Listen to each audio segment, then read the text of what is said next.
Hello, welcome to Wandering with Justin. Today I'd like to share with you a remarkable place. Now this is the Railway Museum in the town of Tenterfield at the northern end of the New England in New South Wales. The old station buildings are all set out with remarkable displays, including this remarkable model railway that allows you to see the Tenterfield station in action and a few of the other local historical stations. What a beauty for small kids and big ones alike.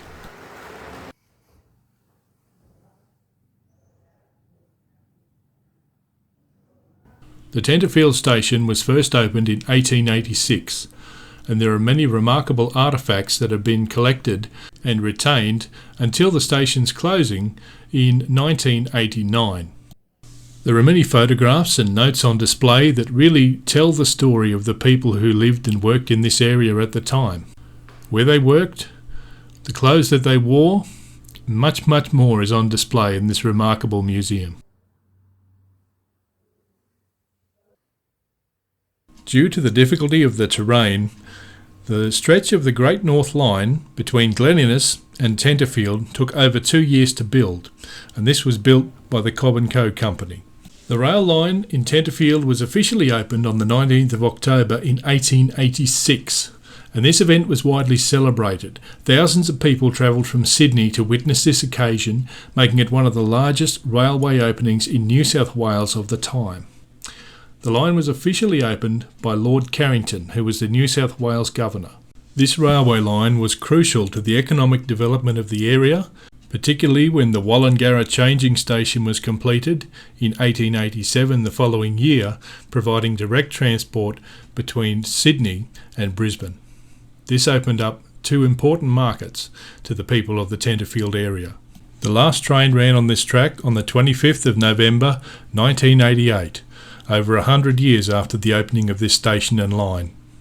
Two rail enthusiasts, deeply disappointed by the government's decision to close this section of the line, placed this sign on the last mail train to Tenterfield to register their protest.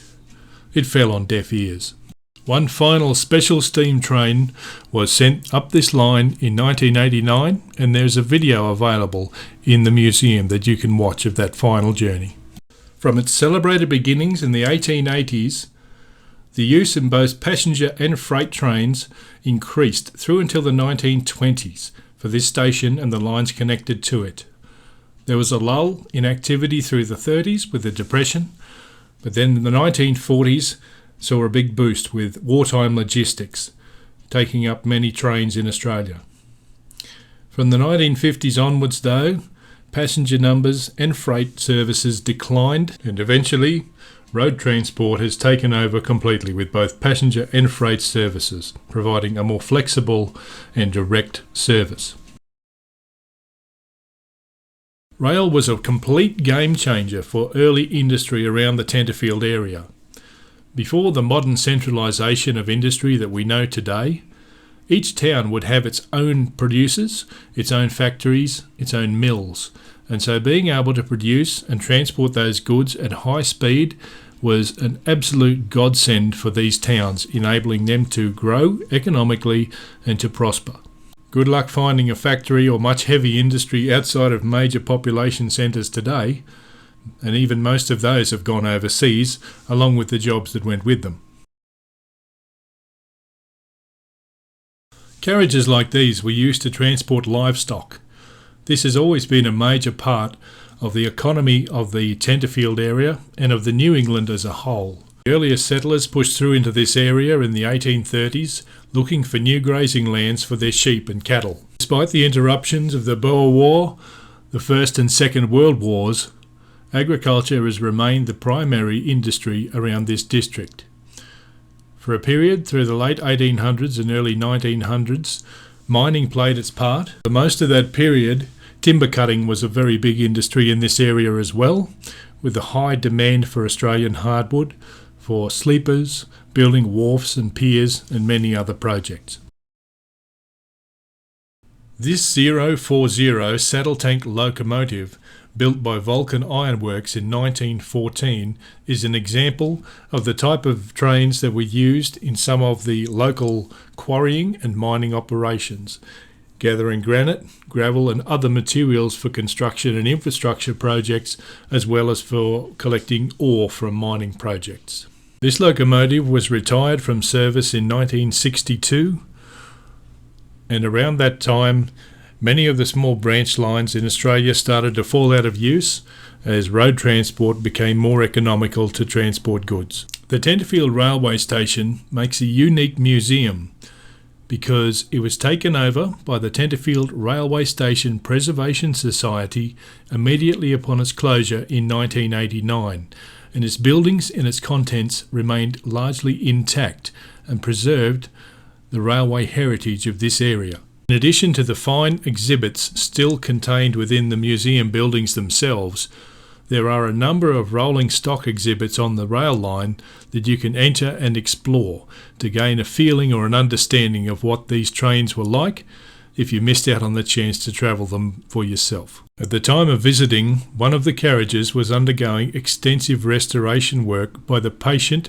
and enduring volunteers of this organisation. Working from one end to the other, the volunteers had restored the second-class carriage in its finery, but the first-class carriage at the other end still needed lots of work and lots of patience. And if this is what the second-class carriage looks like, I can only imagine what it must have been like to travel in those days in the first-class carriage. What a sense of luxury and entitlement you must have in those type of carriages. And this beautiful craftsmanship that has been so carefully and lovingly restored didn't extend only to the seating area, but even the toilet cubicle had been faithfully restored.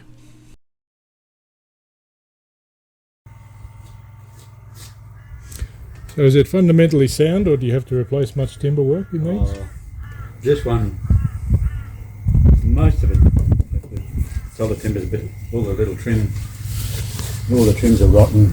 Sure. Yeah, because it's been left out in the weather. Yep. It's that too long, so. Sure. Yeah.